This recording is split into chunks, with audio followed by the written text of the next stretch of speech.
gens, c'est Marius, j'espère que vous allez bien, en tout cas moi ça va nickel. Alors aujourd'hui je vous retrouve les amis pour pouvoir parler du scan 880 de One Piece qui est sorti hier, bien entendu. Vous devez vous douter maintenant de mon mode opératoire. En effet, quand un chapitre sort, je fais toujours la vidéo le lendemain.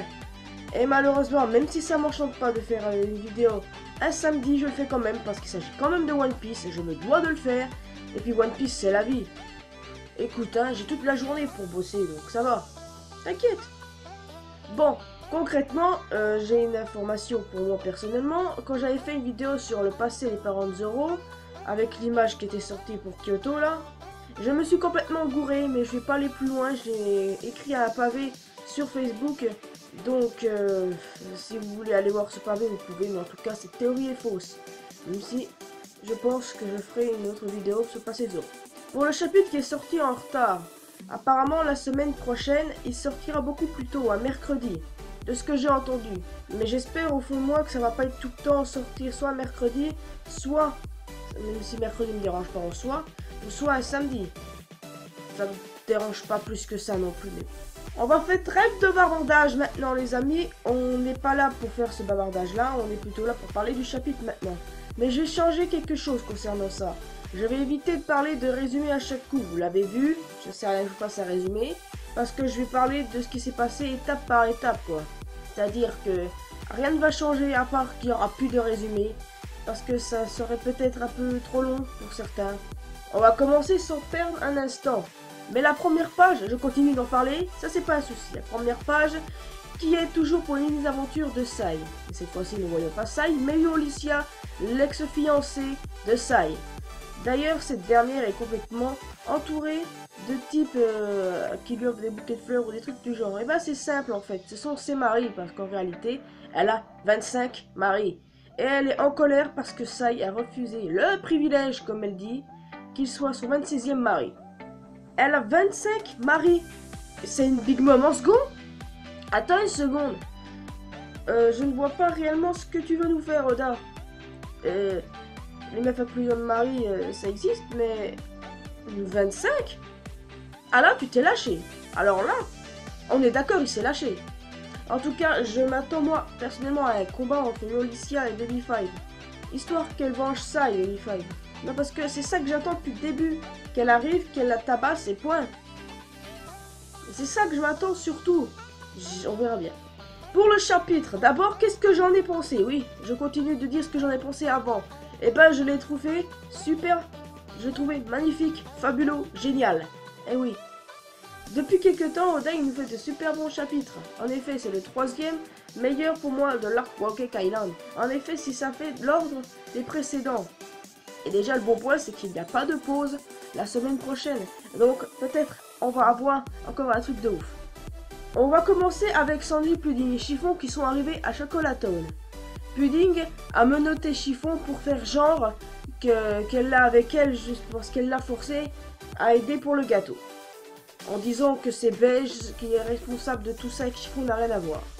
Les 31 meilleurs chefs pâtissiers ou chefs tout court de Whole Cake Island se sont réunis.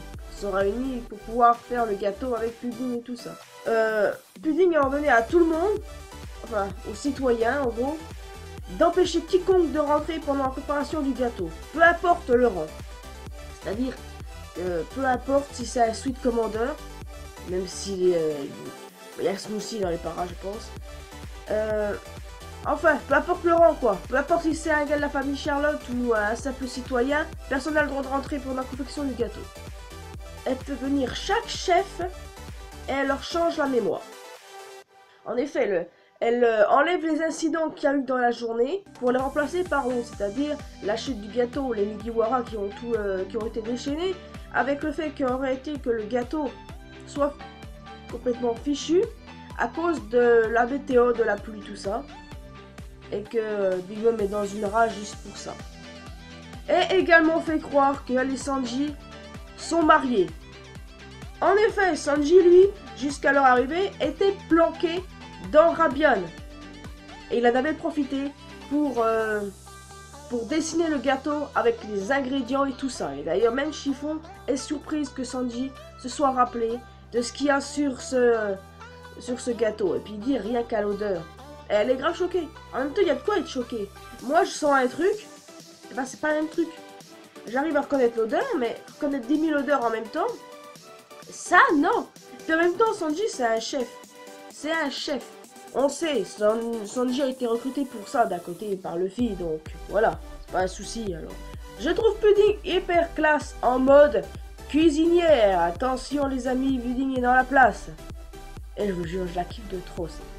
Elle m'a achevé avec ses têtes qu'elle tire. Ces modes in love de Sanji là, tout ça. Oh, oh, oh. Et également ce qui m'a vraiment achevé, ce qui m'a fait rire, comme une conne, que les gens autour de moi se demandaient pourquoi tu rigoles. Eh bien en fait c'est quand elle a fait le doigt d'honneur. Oh mon dieu. Combien de personnages One Piece ont fait le doigt d'honneur en tout? Il y a l'eau déjà. Mais il y a quelqu'un d'autre, j'arrive pas à me souvenir il y a qui. Si vous vous en souvenez les amis, je suis preneuse. Hein. De ce coup-ci, elle me fait vraiment rire. Et elle est devenue plusieurs chapitres en avant. L'une de mes personnages préférés. En effet, c'est vrai que jamais que je la détestais quand elle s'était révélée être une connasse. Comme ça je l'appelais, hein. Mais maintenant c'est plus la même histoire. D'habitude le passé ne me fait pas changer d'avis sur un personnage. Mais là ça m'a fait changer. Je sais pas pourquoi. Mais je la kiffe vraiment. En tout cas, Sanji il joue comme un vrai chef là. Il dit à tout le monde fais ci, fais ça, et blablabla. Et donnant des indications de quoi il a besoin. Et il dit à Sanji, Chiffon et Pudding, pardon, de s'occuper de la confection et de tempérage du gâteau pour 2h30 minutes, 40 minutes, ouais 40 minutes. Aussi longtemps que ça, d'accord? Et donc voilà, 3 heures avant d'aller rejoindre les gens du Sunny, qui sont même dans la merde. Là je me suis perdu dans mes propos, mais vous avez compris quoi. Sanji, Pudding et Chiffon qui vont faire le gâteau en 2h40 minutes. Et que, ouais, 3 heures après, ici, là, où je passe le scan, ils vont prendre un bateau, terminer les glaçages et tout le bordel, pour pouvoir retrouver le groupe du Sunny. Aussi longtemps que 2 heures, enfin 3 heures, avant que le Mugi se fasse déglinguer. Vous pensez qu'ils vont réussir à faire tout ça sans problème? J'ai envie de dire, ce serait tellement simple s'ils arrivent à faire le gâteau comme ça. Mais vu le temps qu'il faut, je pense que c'est logique. À moins que quelqu'un vienne faire chier. D'ailleurs, je souhaite que quelqu'un vienne faire chier, histoire qu'on s'amuse un peu. Mais ça m'étonnerait que ce soit le Germa qui accepte de venir jusqu'ici. Leur but, c'est de se tirer, pas de rentrer dans la Sweet Factory. Non, ne faire rentrer personne, peu importe le rang. Mais hey, ça voudrait dire que quelqu'un d'un rang peut rentrer, ça. Qui a pas se laisser faire. Et vous pensez que Daifuku peut rentrer? Ok, je suis obsédé par lui, pourtant je ne l'aime pas. Bon, on peut en conclure également maintenant que nos 3 pâtissiers, la team pâtissier, sont à fond, chacun avec leur propre ambition concernant les Mugiwara. Et ils commencent à cuisiner. Alors bon, nous voyons en bien en tout honneur que Luffy est toujours en mauvaise posture maintenant face à Katakuri, d'accord? On savait que des derniers chapitres, il était aussi en mal posture. Eh oui. Katakuri qui parle avec Peloline. Oui, il est en train de m'énerver aussi celui-là encore une fois. Peloline qui qualifie le sacrifice de Pedro comme pitoyable fin. Quelle merde! Je vous jure, je l'ai. C'est toi qui es pitoyable avec ton faux bras. C'est toi qui es pitoyable avec ton pouvoir de mes deux là. Je hais Perospero. Je ne sais pas pourquoi d'où c'est parti que le fait que je le haïs, mais je vous jure, je le haïs. Contrairement à son frangin. Bon, Brûlé s'est finalement réveillé. Katakuri lui a ordonné de prendre des troupes avec elle et de trouver un miroir pour pouvoir brûler le bateau ou un truc du genre. Katakuri, je veux pas t'offenser, mais je comprends pas pourquoi tu n'as pas directement fait ça quand tu étais sur le bateau. Ça aurait été con comme ça pour le Sunny, mais il n'a pas pensé. Il est intelligent, mais il n'a pas pensé. Mais je t'en veux pas, je te pardonne parce que t'es Katakuri quoi. Et d'ailleurs, 2 enfants de la famille Charlotte, Mascarphone ou Jascarphone, un truc du genre, je ne sais plus leur prénom réel, mais bon. 2 enfants de Big Mom à long cou m'ont énervé. La bonne raison d'abord, c'est que Mascarphone là, il est le 34e fils de la famille Charlotte. Et Jascarphone, elle, est la 29e fille.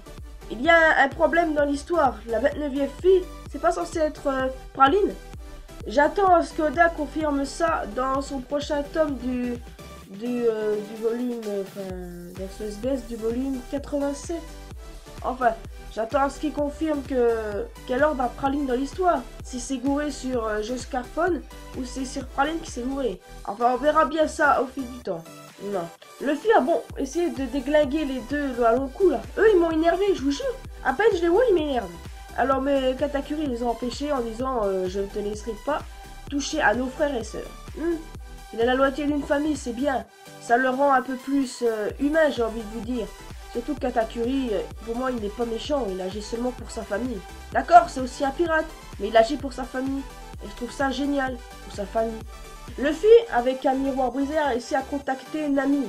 Et de lui dire quelque chose de bouleversant. Il lui a dit d'aller à bord et de briser, de mettre en miettes, tous les miroirs qui s'y trouvent. Seulement le problème, c'est que, comment est-ce qu'il pourra sortir après, si tous les miroirs sont brisés? Et ben, le truc, c'est qu'en fait, ils n'ont pas vraiment eu le temps non plus de briser tous les miroirs. Parce que, de 1, les deux abrutis à long cou ont complètement foutu à feu une des chambres avec leurs flèches là, et aussi les canons des ennemis, parce que Epic Big Mom est toujours derrière eux. Faut se rappeler de ça, surtout, hein, rappelons ça. Et Luffy, il est dans une galère pas possible, il sait pas dans quoi il se fout. Mais le pire dans l'histoire, comme si c'était pas assez en plus du fait qu'ils sont poussés par Big Mom et des navires ennemis, que des flèches sortent carrément d'un miroir pour tout mettre à feu, eh bien, Big Mom, elle a la bonne idée de créer, de mettre son âme dans une vague Omi. Oh, réfléchissons un peu. Elle a le droit de faire ça? C'est de l'eau pourtant le truc. Ça marche pas pourtant le pouvoir de fou du démon. On peut pas faire... Bon ok, tu me diras que qu'à Long Park, quand le fil était dans l'eau, son pouvoir a fonctionné pour élargir sa tête pour qu'il puisse respirer, mais non. Peut-être que cette vague c'est juste du jus. On sait très bien que à Whole Cake Island, il y a du jus un peu partout. Et ce serait peut-être du jus. Et que c'est pour ça qu'elle est arrivée à mettre son âme dedans. Oh, c'est un peu plus concordant comme ça, tu vois. J'attends votre avis sur le sujet là d'ailleurs, sur le fait qu'elle ait réussi à mettre une âme dans une vague. J'attends, hein. Bon, dans tous les cas, ils sont dans la merde les uns que les autres. Bon, en tout cas, il n'y a pas vraiment de merde du côté de Sanji, Pudding et Chiffon qui font le gâteau au calme. Mais il y a du problème envers Luffy et le reste de son équipage, qui sont assez dans la merde, oui. Et surtout que Nami avoue elle-même, elle le dit elle-même. Luffy, je suis désolé, mais je crois que pour nous c'est terminé. Ça fout les chitons à pas possible, parce que on comprend vraiment que là ils ont peur. Et que depuis le début, ils savaient qu'ils allaient s'affronter à un grand empereur. Et que ils savaient aussi d'un côté qu'ils n'auraient vraiment pas de chance à pouvoir réussir à la battre, elle et son équipage. Mais on sait très bien que One Piece peut pas se terminer comme ça, peut pas se terminer sur une vague qui a envoûté les Mugiwara à vie. Non, ça peut pas se terminer comme ça. Sûrement pas. Non, peut-être que Jinbei peut facilement contrer cette vague. C'est un homme poisson, donc c'est logique. Ou même Brook. Brook peut geler cette vague. Et ça se révèle être de l'eau. Je sais pas s'il pourrait faire pareil avec du jus. Non, parce que voilà, Brook, depuis le début, il a brillé. Alors je serais pas étonné qu'à lui et Jinbei fassent un combo pour arrêter cette vague. Ben bon, c'est Nami qui a dit qu'ils sont dans la merde. On n'a pas entendu jusqu'à présent les autres le dire. Puis Jinbei a de l'expérience, il peut facilement arrêter ça, tout comme Brook. Et surtout Jinbei en fait. Et puis peut-être quelqu'un d'inconnu peut arrêter cette vague. Le mystérieux poisson que Chopper a vu, on ne sait toujours pas qui il est. Mais comment est-ce qu'il pourrait arrêter? Le seul apte en ce moment d'arrêter cette vague, c'est Jinbei et en second, c'est Brook. Alors bon, on attend ça patiemment dans le prochain chapitre. Pour Luffy, lui, je sais, je le sens. Il va battre Katakuri, je le sens à 100%. Seulement, il va en chier. Et ça va durer encore longtemps. Surtout qu'on n'a pas vu beaucoup de personnages depuis l'effondrement du gâteau. En effet, les personnages qu'on avait vus avant la petite partie, pendant du moins, quand il y a eu le fight, eh bien, on ne sait pas trop où ils sont, quoi. On ne sait pas du tout. Katakuri est génial, il est assez puissant, mais je sens que Luffy le battra de toute façon. Ça peut pas se terminer que Luffy one shot. On est d'accord. Pour brûler sur le Sunny. En tout cas, pas sur le Sunny, c'est derrière le miroir. S'il pète le miroir, ça va être drôle. Eh oh, brûler avec ces deux Gugus là, de Frangin et Frangine, contre Chopper, Carotte et peut-être même Brook. Une amie peut-être. Ou je sais pas. Le miroir pété ou carrément ils vont dans le miroir, les niquent et ressortent et brisent le miroir. Pour moi c'est clair, ils ne font pas le poids. Ok d'accord, brûler a un pouvoir de fruit de démon assez bien. Et aux autres, il faut peut-être partie de l'armée enragée, mais c'est tout. Enfin, on verra bien comment ça se passera. Mais personnage qu'on n'a pas vu d'ailleurs, on n'a toujours pas de nouvelles de Germain. Et j'aimerais vraiment en avoir, même si je l'ai au plus haut point qu'on peut pas imaginer. César de même. Smoothie, après qui elle est? Je suis prêt à parier qu'elle est après. Soit belge, soit après... Non, si elle serait après Sanji, tout ça. Elle aurait été avant. Ouais. Exactement.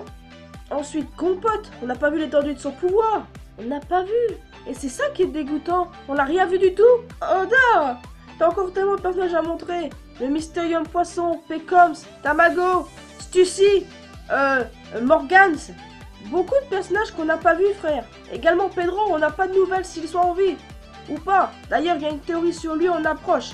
Qui sortira mercredi. Ou peut-être après, je verrai bien. Peu importe ce qui se passe dans les chapitres. En tout cas, pour le prochain chapitre, je pense que ça va être centré sur plus le combat Luffy-Katakuri. À vous de... Mais moi, je vais vous laisser ici. J'espère que vous avez apprécié cette vidéo. Si c'est le cas, laissez un petit pouce bleu, abonnez-vous si ce n'est pas encore fait. Laissez-moi un commentaire pour me dire ce que vous avez pensé du chapitre, ce que vous pensez ce que ça sera après. Et qu'est-ce que vous avez surtout aimé. Moi, ce que j'ai le plus aimé, c'est Pudding et Sanji. Ils sont vraiment trop mignons.